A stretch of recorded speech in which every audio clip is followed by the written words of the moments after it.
Get out. Paying bills doesn't make you family. Dad's voice hit the dining room like a thunderclap. The fork in my hand stopped halfway to my mouth. Across the table, Linda smirked as if she had waited years for this scene. Her lipstick caught the warm glow of the Easter candles, and she leaned back, satisfied. Bastard, be grateful we even let you in. I stared at her, my pulse climbing into my throat. For a second, I felt 12 years old again, standing small in front of two adults who decided what I was worth. Then I heard my own voice calm, almost steady. You're right, I don't. I stood up. The chair legs screeched across the hardwood. Outside, the Michigan evening was pale and cold. 3 hours later, police lights painted that same house blue and red. I should have known this Easter dinner would be different. The invitation had arrived as a text from Dad 2 days earlier. Short and hesitant. Come for Easter. Linda's making ham. It will be nice to have everyone together. I had stared at it for a full minute before typing sure. 8 years of distance shrunk into one small word. I drove from Grand Rapids to their place in Kentwood that Sunday afternoon, the back seat loaded with a carrot cake, a bottle of Chardonnay, and a nervous knot I couldn't swallow. Spring was late this year. Patches of dirty snow clung to the shade of maple trees, and the air still smelled like winter. I parked across the street from the house I used to call home. The shutters were new, painted a smug cream color. Linda's touch. She liked everything to look like it came from a lifestyle magazine, right down to the doormat that read The Carters. Dad met me at the door wearing a beige sweater I had bought him 2 Christmases ago. His smile was stiff. You made it, Em. He hugged me quickly, the kind of hug that ends before it begins. Inside, the house smelled of ham and cinnamon candles. Linda appeared from the kitchen in a pastel dress, wiping her hands on a towel. Emily, she said, like she was greeting a neighbor, not someone who had paid their electric bill for the past 8 years. So good to see you. Her daughter Chloe followed right behind her. 27 hair and a glossy ponytail, phone in hand. She gave me a quick smile and went back to scrolling. The living room gleamed with Easter decorations. Fake eggs in glass bowls, paper bunnies taped to the mantel. It all looked too perfect, too staged. Dinner started politely enough. We took turns serving from the dishes Linda had arranged like a magazine. Spread. The ham glistened with honey glaze, and for a while the only sounds were forks against china and the clink of ice in glasses. Dad asked about my job at the fintech company. I kept my answer brief. Works fine. Busy season. He nodded like he didn't know what busy meant anymore. Then Linda said she had something exciting to share. Her voice lifted like she was hosting a show. Chloe has been working on a wonderful business idea, haven't you? Sweetie Chloe straightened in her seed eyes sparkling. It's a candle line wellness-inspired, all natural oils and affirmations printed on the labels. I'm calling it Light Within. I could already imagine the Instagram posts. Dad's face warmed with pride I hadn't seen directed at me in years. We think it could really take off. She's got great instincts. Linda chimed in. Of course we'll need some starting capital. Nothing crazy. Just a small investment to get her off the ground. I set my fork down. How small is small? Linda smiled. Around 15,000, maybe 20. Dad looked at me across the table. It's an investment, Em. You understand these things. Something in my chest tightened. 15 or 20,000 was more than I made in 2 months, yet they said it so lightly. I remembered the spreadsheet on my laptop where every transfer to Dad's account sat in neat rows stretching back 8 years. Mortgage, insurance, utilities. I had promised my mother I would take care of him. She hadn't mentioned Linda or Chloe.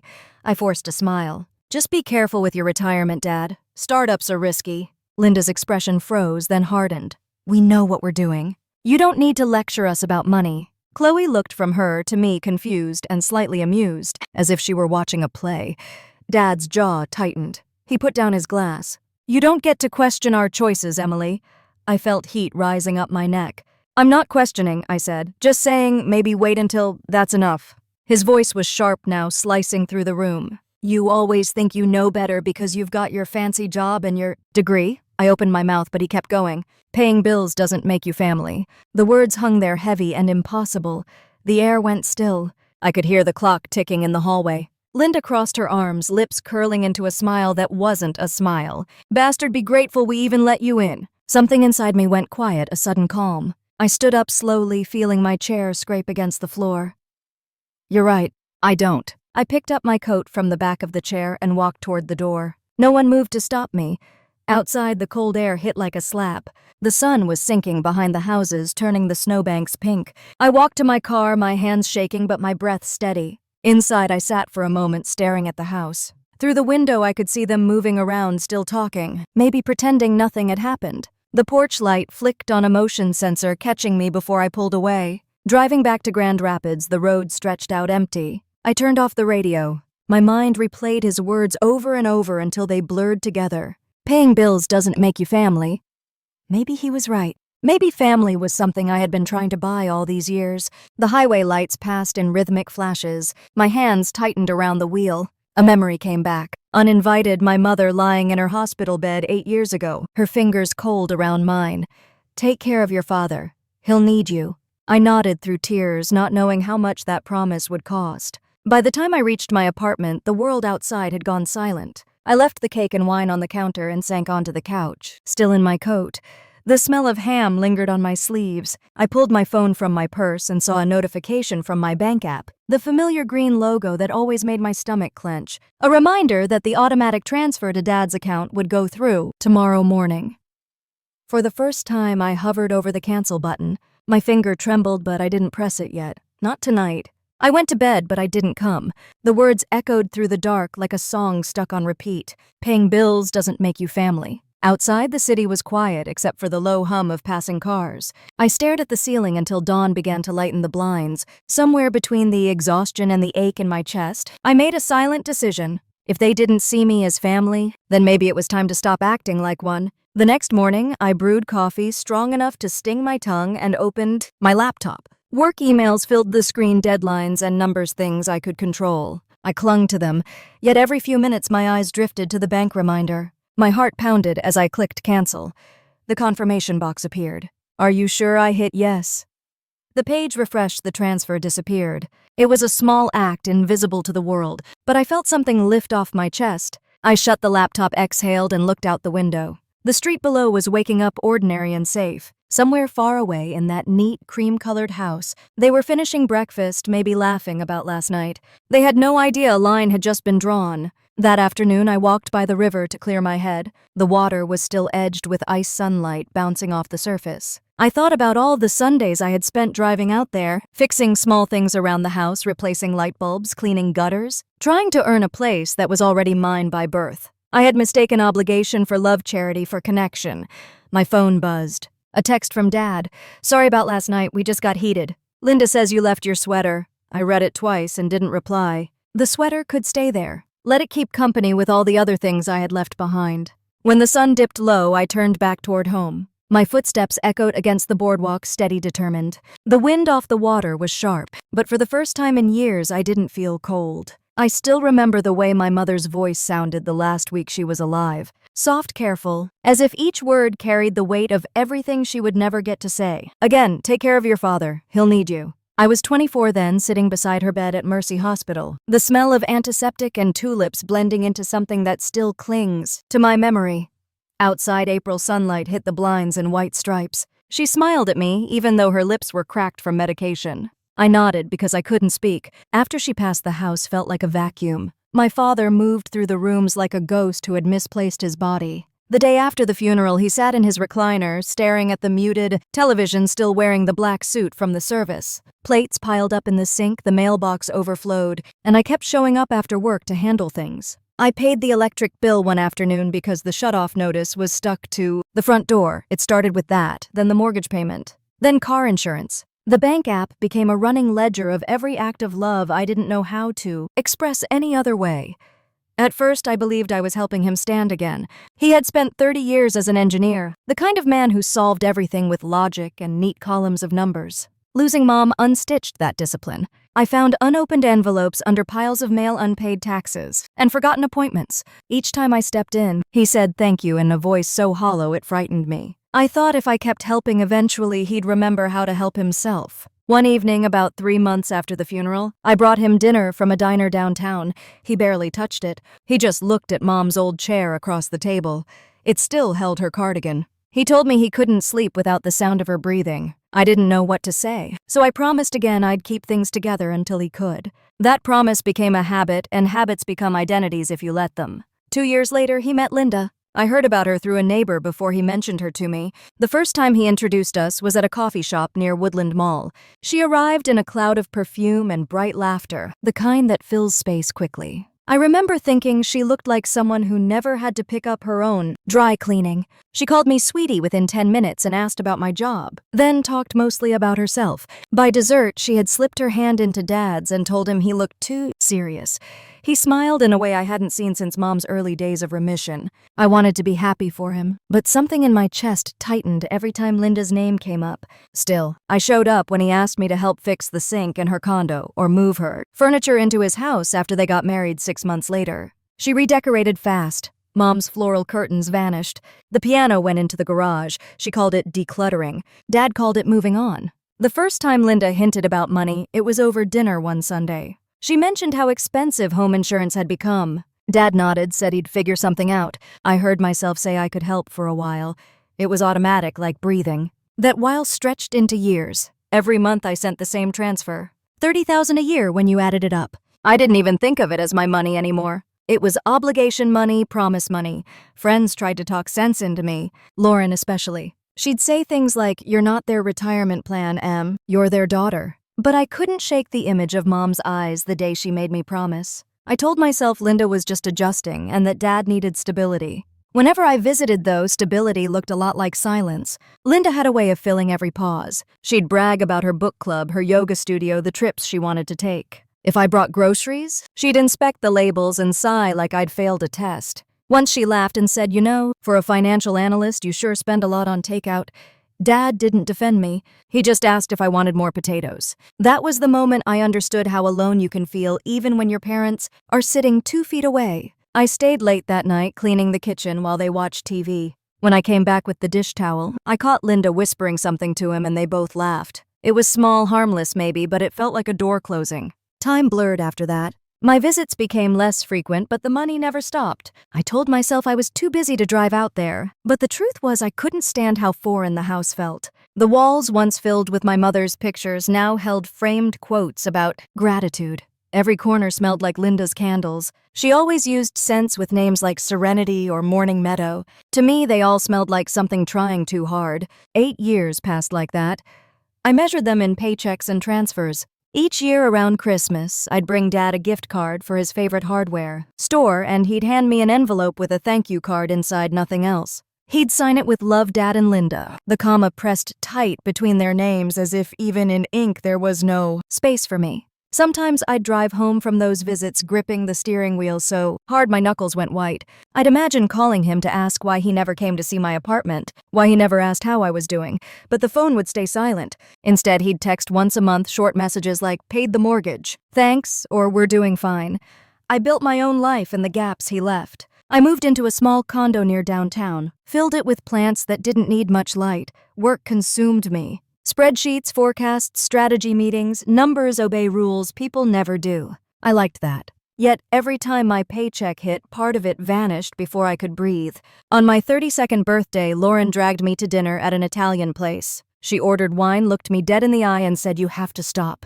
He's not your responsibility. You kept your promise. He broke his." I told her she didn't understand, but that night I lay awake replaying her words until they hurt less. A few months later, Dad called the first time in weeks. He said he'd hurt his back shoveling snow and could I cover a couple of bills until his account settled. I was sitting at my desk surrounded by paperwork when I realized I didn't even blink before agreeing. It scared me how automatic it was. After we hung up, I stared at my reflection in the monitor. I looked like my mother, same eyes, same tired mouth. The realization made my throat tighten. Sometimes I wondered what Mom would think if she saw what her request had turned into. Maybe she would tell me to stop. Or maybe she'd say love isn't supposed to be balanced, it just is. But I was beginning to feel the imbalance like a weight pressing into my chest. One Saturday I visited to drop off groceries. Linda opened the door in silk pajamas, hair, perfect nails, freshly done. She said Dad was napping and waved me toward the kitchen. I unpacked the bags while she scrolled on her phone. She finally looked up and said it must be nice having no kids. So much extra cash to spend. I told her it wasn't like that. She smiled a little, a thin curve that didn't reach her eyes. When I left, the air outside felt thick even though it was winter. I sat in my car watching my breath fog the windshield. For the first time, I admitted to myself that I didn't visit because of love anymore. I visited because guilt had become routine. A week before Easter, I got the text about dinner. It surprised me. We hadn't shared a holiday since before the pandemic. I almost said no, but something pulled me toward closure or maybe curiosity. I wanted to see if there was any trace of my father left in that house. Looking back, I realized that promise to my mother had stopped being about him years earlier. It had become a way of keeping her alive. Every bill I paid, every chore I handled, was a conversation I couldn't have with her. I kept doing it because stopping felt like letting her die again. That's what love can do. It ties you to ghosts until you forget you're still alive. By the time Easter came, I had almost convinced myself the dinner might be peaceful. Linda had said it would be nice to have everyone together. Everyone meaning Chloe too. I even baked a carrot cake because Mom used to make one every Easter. It was a habit muscle memory hope wrapped in sugar. I didn't know that within a week I'd be sitting in my apartment staring at a fraud alert email with my name on it, realizing that the people I had kept alive through my promise had finally found a way to use me for more than money. 8 years of silence looks different when you live inside it. From the outside it might seem like peace, but from within, it feels like being buried alive under politeness and phone bills. I had learned how to keep my voice steady, even when resentment burned just beneath the surface. Every month, the automatic transfer left my account like clockwork, the small green check mark on my banking app blinking approval, and I would tell myself that it was fine, that this was love measured in dollars instead of words. By the time I turned 32, that habit had become so ingrained that I no longer noticed it. I'd built a life that functioned around those payments, trimming vacations, ignoring new clothes, even skipping nights out. I told myself I didn't need much, but the truth was that the idea of disappointing my father weighed heavier than any debt. Love and guilt had merged until I couldn't tell them apart. Most days I woke before sunrise, logged into work with coffee still steaming beside my laptop, and stared at spreadsheets that made sense when nothing else did. My job at the fintech company was demanding but safe. Numbers behaved predictably, people didn't. One evening around 10, I was still at my desk when my phone buzzed. A text from Dad. "You forgot to send the payment this month. Is everything okay?" I checked my app. He was right. I'd switched banks after a promotion, and the automatic transfer hadn't yet been set up. The tone of his message wasn't concern, it was correction, as if I'd missed a bill instead of an act of kindness. My fingers hovered above the keyboard. I started to type an explanation, then erased it. I sent the money, then the reply, "All set. Sorry for the delay." He didn't answer. The next morning, Lauren stopped by my office with 2 coffees, and that look she got when she wanted to tell me the truth and knew I wouldn't like it. She set the cup down, leaned against the edge of my desk. "You're doing it again. Doing what? Letting him control you through guilt." I sighed, closing my laptop. "It's not control, Lauren. It's complicated." "No," she said, shaking her head. "It's codependency with better manners." Her words stung because they were true. I had built a quiet little world around the idea that duty was the same as love. That was easier than facing the emptiness underneath. After work that day, I walked home instead of driving, letting the cold air burn my lungs. Downtown Grand Rapids glittered with storefront lights. Somewhere, someone was laughing carefree. I wondered what it felt like to be that light again, to not carry history like a weight on your back. 2 weeks later, Linda called out of the blue. She never called. Her number flashing on my phone made my stomach twist. I almost didn't answer, but curiosity won. "Emily," she said, her voice sugary sweet. "How have you been?" "Fine," I said carefully. "Is everything all right?" Of course, she said. "We were just thinking we should all get together again soon. It's been too long." I could hear Chloe in the background laughing. The sound made my teeth clench. "That would be nice," I said, lying without thinking. Linda sighed dramatically. "It's been so hard with all these expenses lately. Heating car repairs. You know how it is?" There it was, the pivot. The moment every conversation eventually turned toward money. I said I understood that I'd see what I could do. When I hung up, I stared at the wall, realizing I had just agreed to pay for something without even asking what it was. That night, I poured a glass of wine and opened my budgeting app. Over 8 years, the total transfers to Dad's account came to almost $240,000. My hand shook when I saw the number. It looked absurd, like a typo that couldn't possibly be right. $240,000, and still he texted me like a creditor. For the first time, the thought slipped through. What if he didn't even need it anymore? I knew. He was drawing retirement now. He had the house fully paid off after Mom's insurance cleared. So why was I still paying? The realization sat in my chest like a stone. A week later, I took Friday off and drove down to their place without warning. The neighborhood looked cleaner, neater, richer than before. Dad's car was new, a dark blue sedan shining in the driveway. The porch had been redone with stone columns. All I could think was my money built that. Linda opened the door, startled. "Emily, what a surprise." I smiled tightly. "I was in town. Thought I'd stop by. She hesitated but stepped aside. The living room was spotless, redecorated again. Now it looked like something from a catalog: white couches, glass table, framed photos of Chloe posing with friends. Not one picture of me or Mom in sight. Dad came out of his office looking uneasy. "Em didn't know you were coming." I noticed the new watch on his wrist, a sleek silver one that caught the light. "Nice watch," I said. He glanced at it, shrugged. "Linda got it for my birthday." She smiled from across the room, hand resting on her hip.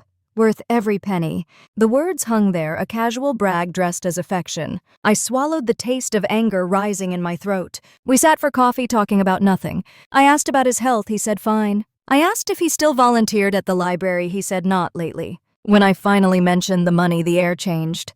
"Dad," I said softly, "do you still need the transfers every month?" He looked confused, then defensive. "It helps, keeps things steady." "Why?" "Because I noticed you retired comfortably, and you never mentioned any new expenses." Linda's smile froze. "Are you implying something, Emily?" I shook my head.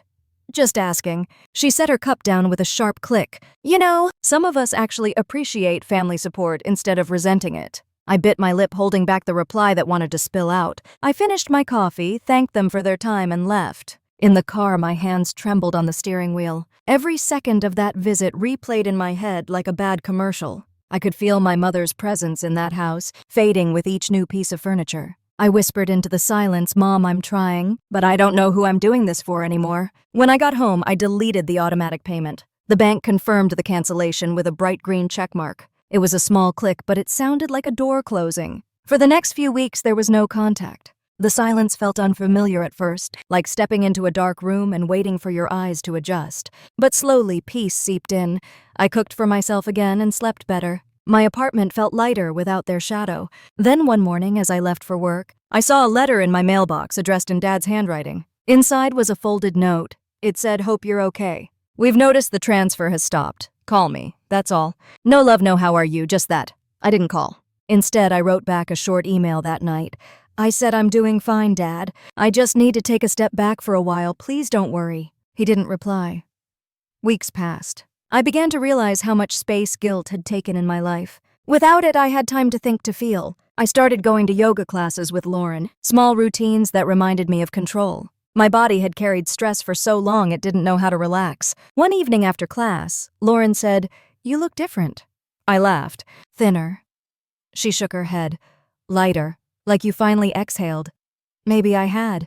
But freedom is a strange thing when you've been chained by obligation for years. It doesn't arrive with trumpets. It comes quietly in moments like closing your laptop without dread, or paying a bill that's only yours. I thought the silence would last, that maybe we had reached an unspoken peace. Then came the email that changed everything. It was a Saturday morning in early spring, just before Easter. I was making coffee when my phone buzzed with a subject line that froze me. "Your new credit card is on the way." I hadn't applied for any credit card. My stomach dropped as I opened it. The message congratulated me on my approval and listed my full name, address, and the last 4 digits of my social security number. The mailing address wasn't mine. It was Dad's house. For a long second, I couldn't move. The kitchen blurred. My pulse thundered in my ears. Then logic kicked in. Phishing, I told myself. Has to be a scam. But when I checked the sender, it was a legitimate bank I used years ago. I dialed their customer service number, fingers shaking. After 10 minutes of verification, the representative said, "Yes, Ms. Carter, we show an active application under your name approved yesterday. Would you like to confirm delivery?" I felt my throat close. "No," I said. "That's not my application." She hesitated.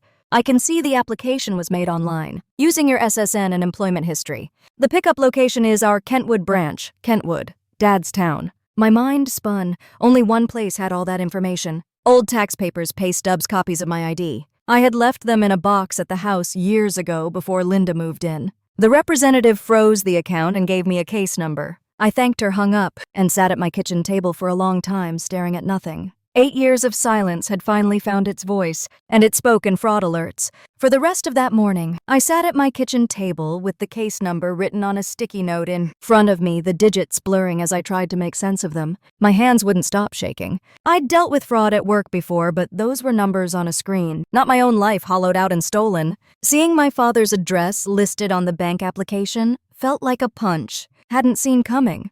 I wanted to believe it was a mistake. Maybe someone hacked both our information. Maybe the coincidence was just that, a coincidence, but deep down my gut knew better. There was a small, sick clarity that came when I remembered how Linda had once joked about how organized I was, how I kept everything labeled. I could see her voice in my head, that smile that always lingered just a second too long. I spent the next hour combing through my credit report. 3 new inquiries, 2 credit cards, 1 auto loan denied under review, all within the past month. I felt my stomach turn cold, my pulse ticked in my ears. It wasn't just one mistake, it was systematic. Someone was building something in my name. I called the credit bureau, then the Federal Trade Commission, reporting identity theft like I was reading from a checklist. I repeated the same words over and over until they lost meaning. No, I did not authorize. No, I did not open. Yes, I want to freeze. Each call ended with another case number and another hollow apology from a voice that didn't know me. By noon, my head throbbed. I left the computer screen glowing behind me and paced the apartment. The walls felt too close, the air too thick. I picked up my phone and called Dad. It rang 5 times before he answered. What's going on? I took a breath that scraped my lungs. Did you or Linda apply for a credit card in my name? Silence. Then what are you talking about? I explained, my voice shaking. How my social security number had been used, how the mailing address matched theirs, how there were more inquiries linked to my name. He let out a long sigh, not of surprise but irritation. Why would you think we'd do something like that? Because I left personal documents there, I said. Tax returns, pay stubs. He didn't answer right away. Then he said, you always overreact, Emily. Maybe it's a clerical error. A clerical error doesn't use my full SSN, I snapped. His voice hardened. Don't accuse your family of crimes. Family, I almost laughed. You told me I wasn't family 2 weeks ago. He exhaled, sharp and tired. You're twisting things. Linda's upset enough already. Linda's voice floated faintly from the background. Tell her to calm down, Jim. We didn't do anything. I hung up before I said something I couldn't take back. The rest of the day passed in fragments. I gathered every document I had filed reports and called my bank to close old accounts. Each conversation blurred into the next. I was running on adrenaline and disbelief. By nightfall, I sat on my couch surrounded by papers and half-empty coffee mugs, my body aching like I'd been fighting someone all day. When I finally showered, the hot water stung my skin. My reflection in the fogged mirror looked older, harder. I had always imagined betrayal as loud as slammed door, shouted words. But this was quiet, methodical, and cowardly. The next morning, my phone buzzed with an unknown number. A calm voice introduced herself as Detective Harris from the Kentwood Police Department. She said she'd received my report from the FTC. Could I come in to give a statement? I drove there that afternoon, my hands gripping the steering wheel until my knuckles ached. The station was small brick with blue trim, smelling faintly of coffee and copier ink. The detective was around 50, sharp-eyed but kind. She guided me into a small interview room with a table, 2 chairs, and a box of tissues that made my stomach twist. I told her everything, the years of financial support, the personal documents I'd left at the house, the recent fraud. She listened quietly, occasionally writing notes. When I finished, she asked, do you have any proof that your father or his wife used the information? Not directly, I said. Just the address link and access to my papers. That's a start, she said. Sometimes that's enough to open a case. She took copies of my reports, gave me her card, and said she'd reach out if anything came up. Driving home, I felt equal parts relief and sorrow. I had just put my father's name on a police file. Even if nothing came of it, the act itself felt irreversible, like crossing a moral line. But I reminded myself of what Mom had said years ago. You can love someone and still protect yourself from them. The next few days were a blur of follow-ups and forms. I spoke to fraud departments, mailed notarized letters, and froze every credit line I owned. I didn't hear from Dad. Not a call, not a text. The silence confirmed what I already knew: he was avoiding me. Friday evening, I was reheating soup when my doorbell rang. Through the peephole, I saw 2 officers standing outside. My stomach flipped. I opened the door slowly. Ms. Carter, one asked. I nodded. I'm Officer Lewis. This is Officer Ramos. May we come in? They stepped inside, the smell of cold air clinging to their jackets. My mind jumped to worst-case scenarios. Was someone hurt? We're following up on a report filed by you earlier this week, Lewis said. Regarding identity theft, I nodded, my voice thin. Yes. We wanted to inform you that we conducted an initial check at the Kentwood address listed in your file. He paused, looking at his notepad. Your father confirmed possession of documents with your information. My knees went weak. So he admitted it. He didn't deny it, the officer said carefully. He stated that he kept them for safekeeping, Ramos added. The issue is that we found printed credit applications in your name at that address. The room tilted slightly. I gripped the edge of the counter. You found what drafts mostly, some filled in. Same handwriting on all of them.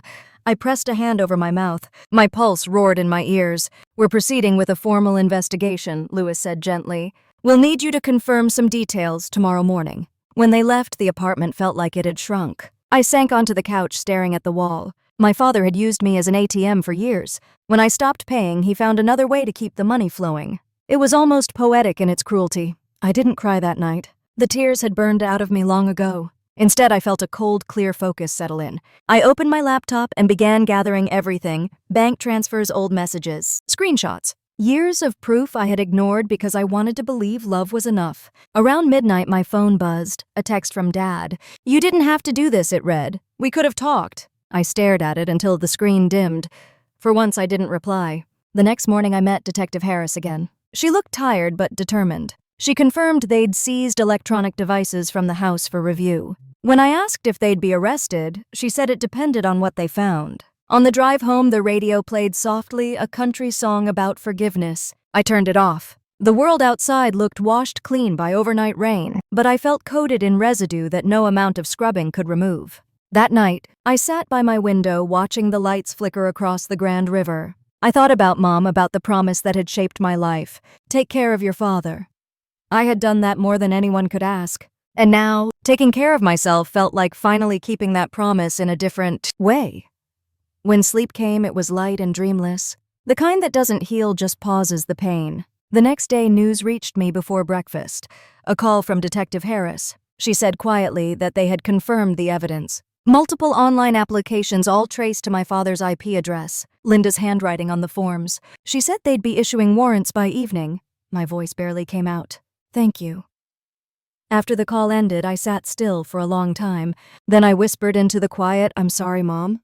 I tried. That night, the blue and red lights returned to the cream-colored house in Kentwood. The night sky outside my apartment window pulsed with faint blue and red reflections. Even from miles away, I could picture what those lights looked like on the quiet street in Kentwood. My father's house, the same one where I'd spent my childhood Christmases, was now wrapped in a police glow. I should have felt satisfaction, maybe even triumph, but what spread through me instead was something closer to grief. I hadn't gone there, I couldn't. Detective Harris had promised to keep me updated. She said arrests would be made after midnight, when they finished processing the evidence. I spent those hours pacing between the window and the kitchen, drinking water I couldn't taste, sitting and standing again like movement could push the guilt out of my body. When my phone finally rang, the sound felt too loud. I picked it up. It was Detective Harris, her voice steady. The arrests had been made. Both my father and Linda were in custody. Charges would include identity theft and attempted fraud. My body went cold. She said it gently, as if trying to cushion the words, but there was no way to make them soft. After she hung up, I sat at my table with my head in my hands. I had imagined justice before, but I hadn't imagined this version, the one where I felt more hollow than vindicated. The next morning, the news broke online. A small local outlet ran a story titled "Kentwood Couple Arrested in Credit. Fraud Scheme." There were no names, just initials and vague details, but I recognized the description of the street. The comment section filled with neighbors posting disbelief. I closed the page before I could read more. My phone buzzed nonstop that day. Lauren called first. "Are you okay?" she asked softly. I said I didn't know. "You did the right thing," she said. "They stole from you." I nodded even though she couldn't see me, but it didn't feel like doing the right thing. It felt like breaking a spell I'd been under for half my life. And now I was standing in the wreckage trying to remember what freedom was supposed to feel like. I spent the next few days working remotely. The quiet of my apartment felt heavier now. There were moments when I caught myself checking my phone for texts from Dad, expecting an apology that would never come. Each time the screen stayed blank, the reality sank deeper. 3 days after the arrests, Detective Harris called again. The DA would be moving forward with formal charges. She asked if I wanted to provide a victim statement for the hearing. I hesitated, then said yes. That night, I opened a blank document and stared at it. Words didn't come easily. How do you summarize years of betrayal in a few paragraphs? How do you explain that love and crime had lived in the same house? I wrote slowly. I told them about the payments, about the promise to my mother, about the moment I realized I had been funding people who saw me as an ATM with a heartbeat. By the time I finished, my hands were shaking. I saved the file, printed it, and left it on my counter. The hearing was scheduled for the following week. I didn't plan to attend at first, but on the morning of, I found myself driving toward the courthouse anyway. The sky was pale gray, the kind of color that looks like it doesn't belong to any season. Inside the courtroom smelled faintly of disinfectant and old paper. I sat in the back row hoping they wouldn't see me. When they entered, my breath caught.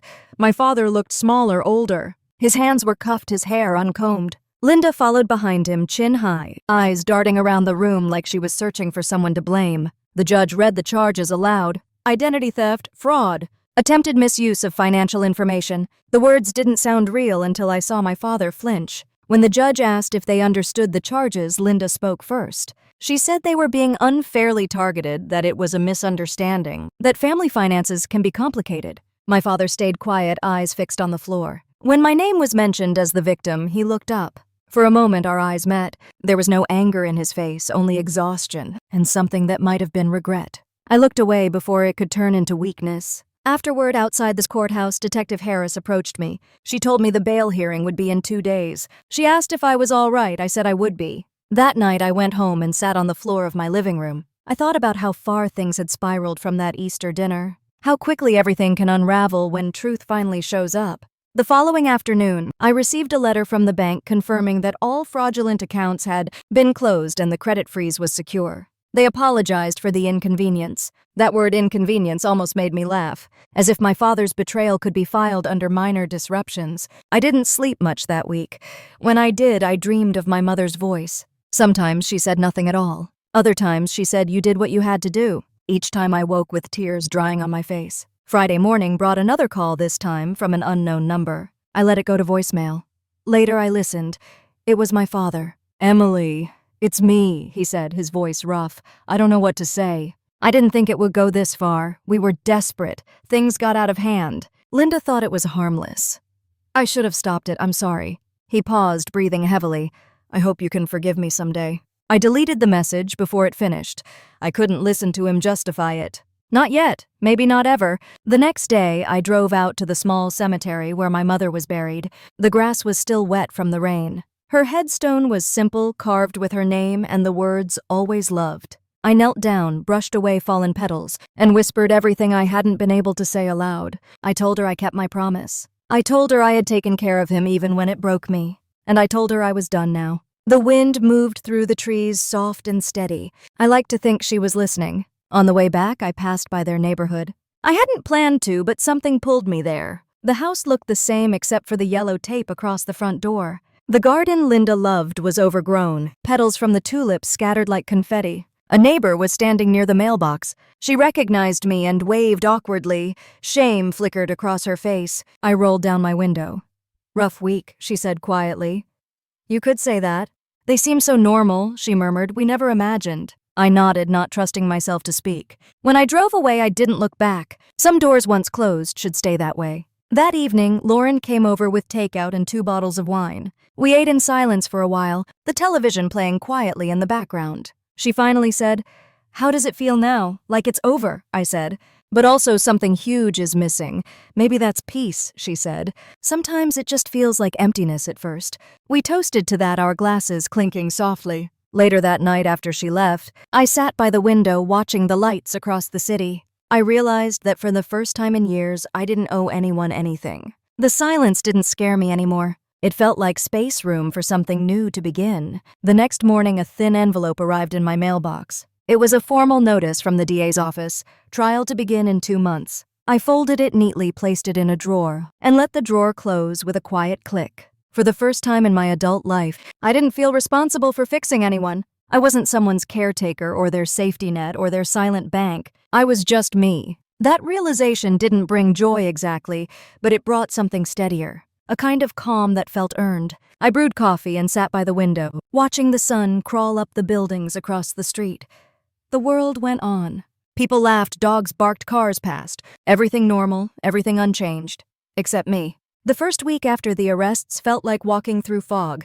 Days bled into each other, and even ordinary sounds, the coffee machine, the elevator, the rustle of emails coming in, felt louder than they should have. Every part of me ached with exhaustion I couldn't shake. I returned to work, but my concentration fractured easily. During meetings, words blurred together, my mind drifting to the image of my father sitting in that courtroom. It replayed over and over, not like a movie, but like a memory I didn't ask for. One afternoon, my manager, Hannah, stopped by my desk. She had always been kind in a distant corporate way, but her voice softened when she spoke. "You've been quiet lately, Em. Is everything okay?" I nodded automatically, the lie coming easier than truth. "Just family stuff." She gave me a sympathetic look. "Take the time you need, okay?" I thanked her and promised I would. Though I knew I wouldn't. I needed work. It was the one place where cause still met effect, where logic worked. Outside the office, logic had died the moment my father filled out a credit application with my name on it. That evening, I walked home slowly through downtown. The city lights flickered across puddles left by rain. I passed a cafe where a father and daughter sat laughing at a table by the window sharing pie. For a moment, jealousy pierced me sharp and clean. Then guilt followed close behind. I didn't want to envy strangers, but part of me still missed the version of my father that existed before grief, and greed devoured him. When I got home, a stack of mail waited on my counter, bills, flyers, and one envelope from the Kent County District Court. Inside was the formal witness notification for the trial. The black letters on white paper looked so official, so final. I ran my fingers along the edges and wondered how a single sheet could carry so much weight. The next few weeks passed quietly. Lauren checked in often. She dragged me to yoga on Saturdays, coffee on Sundays. She had a way of filling silence without crowding it. Once over lattes, she asked, "Do you ever think about talking to him again?" I stirred the foam with my spoon. Sometimes I said, but then I remember his voice on that message saying we were desperate. Like that excuses everything? She nodded, thoughtful. Closure doesn't always come from conversation. Sometimes it's just a decision. Her words stayed with me. That night, I opened the folder on my desk where I kept every piece of evidence, every letter, every receipt. I flipped through them slowly. It was all proof that I hadn't imagined it, proof that I had survived it. I put everything back, neatly closed the folder, and locked it in the drawer. A week later, Detective Harris called. Her voice was steady as always, but I could hear fatigue beneath it. She told me the court date was confirmed for the end of June. Both defendants had entered not guilty pleas. She said she'd need me there for testimony. I agreed. After the call, I sat at my kitchen table, staring out the window. The street outside was bright with spring sunlight, everything green and alive. It felt strange that the world could look so normal when mine still felt under reconstruction. That night, I dreamed of my mother again. She stood in our old backyard, sunlight glinting off her hair, the lilac bush blooming behind her. I tried to speak, but my voice didn't work. She smiled gently and said, "You can stop now, Emily. You did enough." When I woke, my pillow was damp with tears. As the court date approached, the tension grew inside me like static. I prepared my statement, practiced it with Lauren until I could say it without trembling. The day before the trial, I took the afternoon off work and drove out to the lake where Mom used to take me when I was a kid. The water shimmered silver in the sun, small ripples breaking against the shore. I stood there for a long time, letting the wind sting my face, grounding myself in something real. The morning of the trial, I dressed carefully in a navy suit, the same one I'd worn to my first job interview. It felt symbolic somehow, beginning and ending wrapped in one fabric. The courthouse loomed gray and square, its steps slick from overnight rain. Inside, I saw Linda first. She looked smaller than I remembered, her hair flat, her lipstick faded. Beside her sat my father, his shoulders slumped, his hands folded tightly on the table. When his eyes met mine, I felt something twist in my stomach. Not love, not hate, just recognition of what used to be. The proceedings began slowly. The prosecution presented document statements, printouts of online applications. Each page felt like another nail in a coffin I didn't want to see built. My turn came near the end of the day. I walked to the stand, my legs steady but my heart racing. The oath felt strange on my tongue, like reciting an old prayer I no longer believed in. The prosecutor asked gentle questions. When did I discover the fraud? How long had I supported them financially? What made me suspect my information had been used? I answered each one as clearly as I could. My voice stayed calm, but my palms were damp against the wood of the stand. When it was the defense's turn, Linda's attorney asked if I might have given permission, or if I had exaggerated the financial help. I met his gaze and said quietly, "I spent 8 years paying $30,000 a year for their bills. I have the records. I never gave permission for them to use my name." He nodded, moved on. When I stepped down, I felt like I'd run a marathon. My whole body buzzed with adrenaline and fatigue. Afterward, I went to the restroom and locked myself in a stall. I pressed my palms to the cool wall and let myself breathe. For the first time in months, I felt something like power, not anger, not revenge, but the calm that comes when truth finally sits in the open where everyone can see it. The trial lasted 2 more days. The jury deliberated for only 3 hours. The verdict came back guilty on all counts. When the judge read the sentence, 3 years each, with restitution ordered, I didn't look at them. I stared at the floor until it was over. Then I walked outside into the sunlight. The air smelled of rain and exhaust and freedom. Outside, Detective Harris found me by the steps. She said softly, "You did well. This kind of courage isn't easy." I thanked her. I meant it. As I turned to leave, I caught sight of my father being led out the side door toward the transport van. For a heartbeat, our eyes met again. He opened his mouth as if to speak, but the officer guided him forward before he could. I stood there until the van disappeared down the street. My legs felt heavy, but inside me something lighter stirred. Maybe it was a relief. Maybe it was the ghost of peace I'd been chasing since my mother's last breath. That evening, I walked home from the courthouse instead of taking a cab. The sky was streaked with orange and pink, the city alive with early summer air. Every step felt deliberate, like reclaiming a part of myself I hadn't realized I'd lost. At home, I brewed tea and opened the windows. The air smelled of lilacs from the yard below. For the first time in years, I didn't feel haunted by promises. I felt present. I sat down with my journal and wrote one line. Today, I became my own person again. Then I closed it, turned off the light, and let the quiet settle not as punishment, but as peace. After the trial ended, life moved forward, but I didn't. Not right away. For a while, I lived in a kind of limbo, the world spinning normally while I learned how to exist without the weight I'd carried for years. People at work treated me carefully, the way you treat someone who has survived something unspeakable. They didn't ask questions, but their silence held understanding. My manager sent me home early for a few days. Lauren checked in every evening, making sure I ate something, making sure I didn't spend my night staring at the ceiling again. At first, I didn't know what to do with the quiet. I had spent so long reacting to someone else's crises that peace felt unnatural. I woke early, made coffee, sat by the window watching sunlight move across the floor. I thought of my father's words at Easter. Paying bills doesn't make you family. For months, those words had stung like salt in a wound, but now they felt different.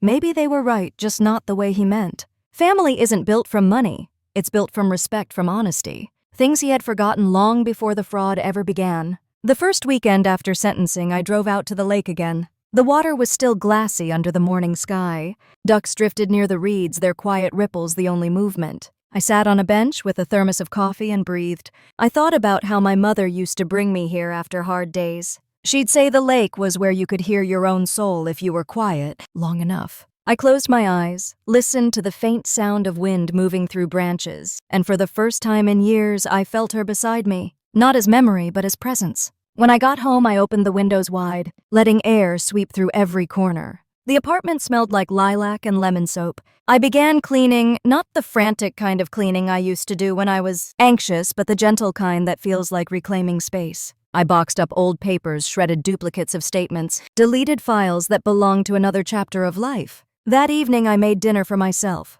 Real dinner. Fresh vegetables, pasta, a small glass of wine. I ate at the table instead of over my laptop. It felt almost ceremonial. Afterward, I opened my laptop and checked my credit report again. All clean. My name was my own again.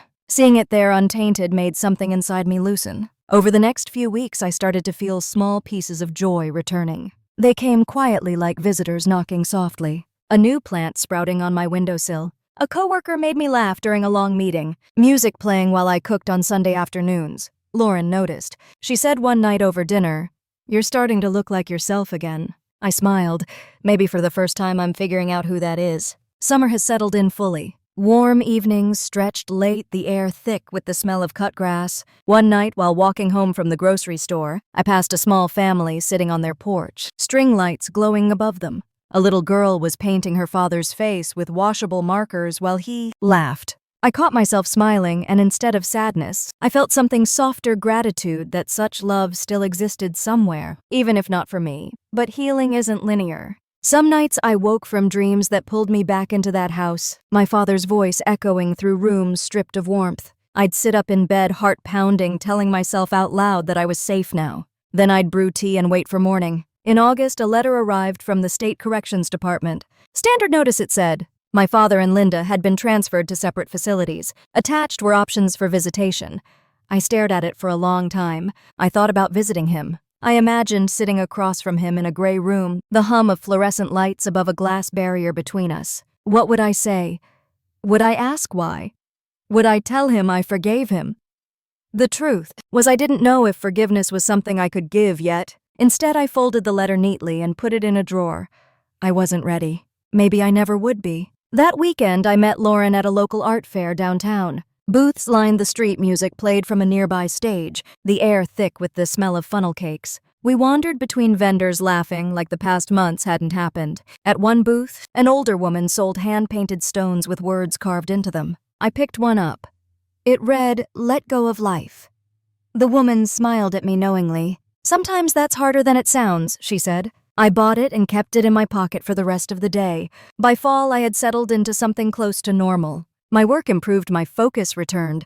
I even applied for a promotion and got it. It felt strange to celebrate without calling my father. For years, he had been the first person I shared news with, good or bad. Now there was no one to call. Instead, I treated myself to dinner alone at a small Italian place near the river. The waiter brought me a glass of wine and said, "Congratulations, ma'am." "Whatever it is?" I smiled. It was enough. On the walk home, I stopped by the bridge where the city lights shimmered on the water. I leaned on the railing, listening to the faint rush of cars behind me, the hum of distant laughter.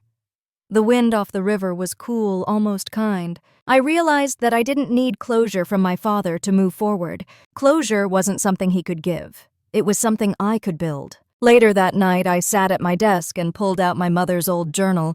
I'd kept it sealed since she passed. The pages smelled faintly of lavender. Her handwriting filled every line small, looping letters that looked like patience made visible. I read until my eyes blurred. One entry caught my attention. She had written about me at 16 after one of our many arguments. She wrote, "Emily has a stubborn heart, but it's made of gold. She'll spend it freely for those she loves. I just hope one day she learns that her worth doesn't depend on who she saves." I closed the book, pressed it to my chest, and wept quietly. Not out of sadness, but out of understanding. In the following weeks, I began volunteering at a local financial literacy center. Teaching others how to protect themselves from scams and fraud felt strangely healing. Each time I helped someone lock their credit, it felt like reclaiming a little piece of what I had lost. The people there didn't know my story. They didn't need to. It wasn't about revenge anymore. It was about purpose. By October, the air turned crisp. Leaves fell across the sidewalks, golden and red. I walked to the lake again one Sunday afternoon. The water shimmered under the low sun, the same way it had when I came here months before, broken and angry. Now it looked like reflection itself, calm, endless. I sat on the same bench, watching ripples spread across the surface. At that moment, I realized something simple but profound. Healing isn't about forgetting. It's about remembering differently. The betrayal would always be part of my story, but it didn't define me anymore. It wasn't the headline, just a chapter. As the sun began to set, I whispered into the stillness, "Thank you, Mom." Then I softly said, "Goodbye, Dad." The wind stirred the water, carrying both names away. When I stood to leave, I felt lighter than I had in years. The road back home was lined with maple trees, their leaves rustling softly in the evening air. Each step felt like choosing life again, piece by piece. Winter came early that year. Frost crept over my apartment windows before Thanksgiving, outlining the glass in delicate patterns that looked like veins. The cold used to make me feel lonely, but now it feels clean. Like everything unnecessary had been stripped away. It had been nearly 6 months since the trial ended. Life had settled into something steady again. I woke early, ran along the river before work, and made breakfast instead of skipping it. Little things that used to feel impossible now came easily. Sometimes healing is just the slow return of ordinary habits. Work filled most of my days. My new role came with more responsibility and a small team to lead. I liked mentoring younger analysts, showing them how to find meaning in numbers. They reminded me of myself 10 years ago, eager, naive, still believing that hard work guaranteed fairness. I didn't tell them how life disproved that. I just taught them what I could and let them find their own truths. Every once in a while, thoughts of my father returned, usually when I least expected them. A song on the radio, the smell of cinnamon from a bakery, a man with his daughter at the grocery store. The memories didn't sting as sharply anymore. They just existed like old photographs I no longer needed to hide. One evening in December, I came home to find an envelope slipped under my door. My name is written in careful block letters across the front. I froze. No return address. The handwriting was unmistakable. My father's. I stood there for a full minute before opening it. Inside was a single sheet of lined paper torn from a notebook. His handwriting filled it, uneven but legible. He wrote that he was sorry. He said he thought about me every day. That prison gave him too much time to remember the things he ruined. He wrote that he never meant for it to go that far, that he had been ashamed of relying on me for so long, and that shame twisted into resentment. He blamed no one but himself. At the end, he wrote, "I understand if you never want to see me again, but I hope you're okay. You deserve peace.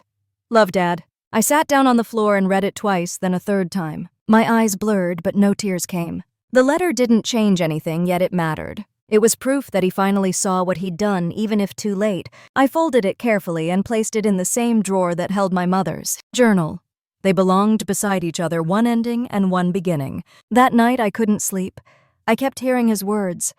"I hope you're okay." I wasn't sure if I was, but I was closer than I had been. In the weeks that followed, I thought about writing back. I even drafted a few letters in my head, but each one felt too heavy, too unfinished. What could I say that hadn't already been said in silence? I didn't know him. Closure, but I also didn't want to carry bitterness forever. On Christmas morning, Lauren invited me to her family's brunch. I brought cinnamon rolls and a bottle of sparkling cider. Watching her parents fuss over grandkids, her husband carving turkey, laughter spilling through the room, it didn't make me jealous anymore. It made me hopeful. Families could break and still exist elsewhere in different forms. Maybe I could build one of my own someday, one that didn't require me to buy love or beg for belonging. After brunch, Lauren and I stood outside under falling snow. She handed me a small wrapped box. Inside was a silver bracelet with a tiny charm shaped like a key.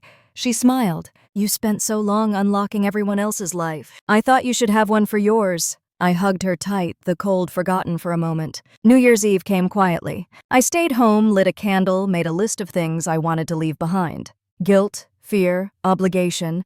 Then I made another list for what I wanted to invite in.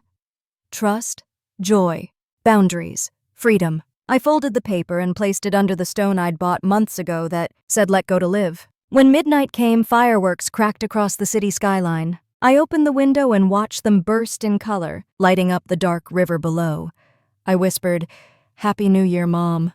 And somewhere deep inside I felt her answer. January arrived with a clarity that surprised me. I started therapy, something I'd avoided for years. My therapist was a gentlewoman named Dr. Reynolds who listened more than she spoke. During our sessions, I found myself telling stories I hadn't realized I still carried, the way I used to check Dad's mailbox to hide overdue bills, how I'd memorized his voice patterns to predict when a fight was coming. Dr. Reynolds said something that stayed with me. Sometimes the hardest part of healing is realizing the people who hurt you were never going to apologize the way you wanted. So you have to make peace with the apology you'll never receive. But I had received one even if it wasn't perfect. Maybe that was enough. In February, I volunteered to lead a workshop at the Literacy Center about financial boundaries. The attendees were mostly women in their 40s and 50s, some divorced, some supporting aging parents. When I spoke about the importance of saying no, I saw heads nodding, eyes watering. Afterward, one woman came up to me and said, "You make it sound possible." That night I walked home through snow flurries, thinking about how strange it was to become the person I once needed. The girl who couldn't stop saving people had finally learned how to save herself. Spring crept in slowly. On the anniversary of that Easter dinner, I drove to the lake again. The ice had melted water lapping gently against the shore. Birds circled above their reflections, cutting across the surface. I sat on the same bench, the same one where I'd sat months before. But everything felt different now. The grief was still there, but softer, diluted by time and understanding. I pulled out my mother's journal and opened to the last page. It was blank. I took a pen and wrote beneath her final entry, "I kept my promise. I took care of him. And now I'm taking care of myself." I closed the book and set it on my lap. The wind lifted the edges of the pages, flipping them gently like a whisper. As the sun dipped low, I stood and looked out at the water. I thought about my father in whatever small space he occupied now, maybe reading books, maybe thinking about me? I hoped he was finding some piece of peace of his own, because carrying hatred would only anchor me back to the same pain I had fought to escape. I whispered into the open air, "I forgive you, but I'm free now." The wind caught the words and carried them across the lake, dissolving into the sky. Driving home, I felt lighter. The city came into view, lights glowing against the horizon. My apartment waited quiet and warm. When I stepped inside, I left my shoes at the door and smiled at the space that was fully mine. That night, I poured a glass of wine, opened my window, and let the cool air in. Somewhere far away, fireworks from a baseball game painted the sky red and gold. I leaned on the windowsill and breathed deeply. The past wasn't gone, but it no longer ruled me. I wasn't the woman who kept promises out of guilt anymore. I was the woman who could say no, walk away, and still wish others well. And for the first time, I didn't need anyone's approval to feel whole. By the time summer returned, the rhythm of my life felt almost unrecognizable from the year before. The chaos had quieted, replaced by something softer, steadier. I had stopped waiting for the next crisis. I had learned to trust calm again. I had also started writing more. At first, it was journaling, just small reflections before bed. But soon it became stories, snippets of my life, fragments of memory turned into words. I didn't share them with anyone at first, but one evening Lauren read a few pages and said, "You should post these somewhere. People would see themselves in this." I laughed it off. Who would want to read about me? But she was right.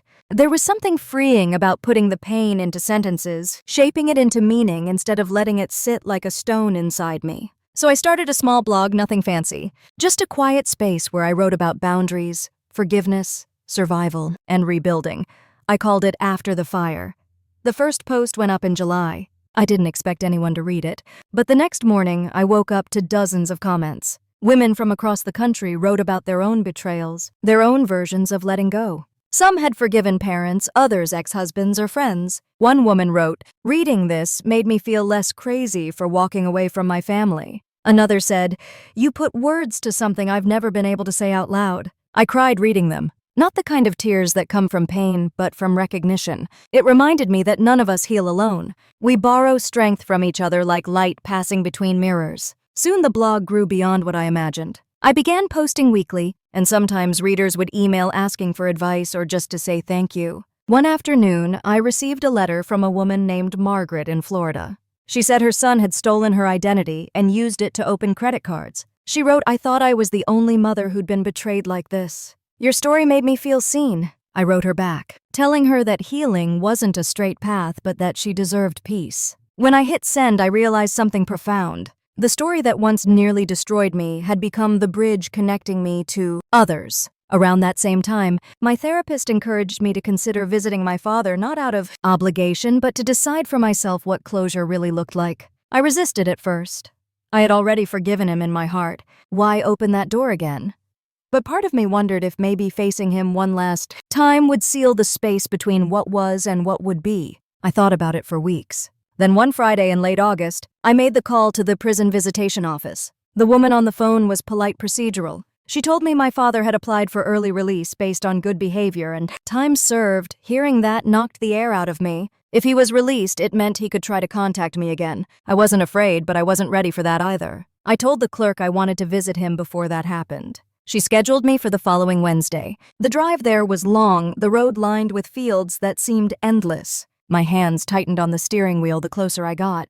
I didn't know what I would say, only that I needed to say something. When I arrived, the guards checked me in and led me through a series of metal doors. The sound of each lock clicking behind me echoed like punctuation. Inside the visitation room, the air smelled faintly of bleach and coffee. Then he walked in. He looked older, thinner. His hair had gone completely gray. When he saw me, he stopped for a moment, then gave a small, unsure smile. His hands trembled slightly as he sat down across from me. For a long moment, we just stared at each other.